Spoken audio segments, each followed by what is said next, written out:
Michael from the 7-step system to pass the TOEFL IBT. How's it going? Okay, let's take a look at what you did. I'm going to give you a score here in just a minute. Okay, the idea was compare the two concepts mentioned in the lecture, which you did. The lecture talks about inflation and deflation.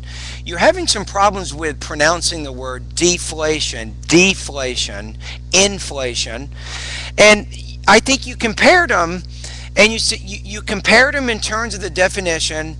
You defined what inflation was, you defined what deflation was, and then you said with inflation, money loses its buying or purchasing power. You said that during deflation, money increases in its buying or purchasing power. Now, it's also interesting, I liked how you used the word whereas. When you were comparing, you said inflation is this, whereas deflation is this. Now, the one thing that you didn't mention about the two things is with inflation, inflation lowers the value of each unit of currency. On the other hand, deflation increases the value of each unit of currency. So you compared them, and there were basically 3 points in the lecture about each concept. You were able to discuss, I think, 2 key concepts for each, but you missed the last concept, right? So that'll cause you a little bit of trouble with your score. But let's go over and take a look at it. I'm going to say that I think I'm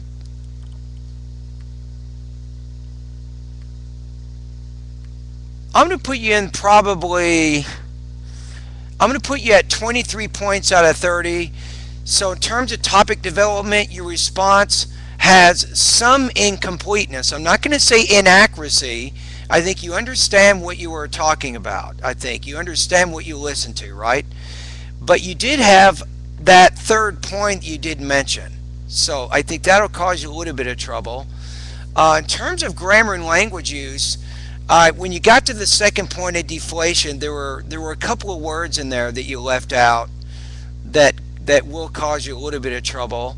And you did struggle with pronunciation of a few things. Actually, I'm probably going to change my score here because of your intelligibility issues. You did have some problems speaking about some of the information at least being understood. So I'm going to go ahead and reduce your score just a little bit to 22 points out of 30, because if you look under the rubrics, if you click on the link under the video here, it says although your speech is basically understandable, listener effort is needed because of unclear articulation, awkward intonation, or choppy, fragmented, telegraphic, frequent pauses.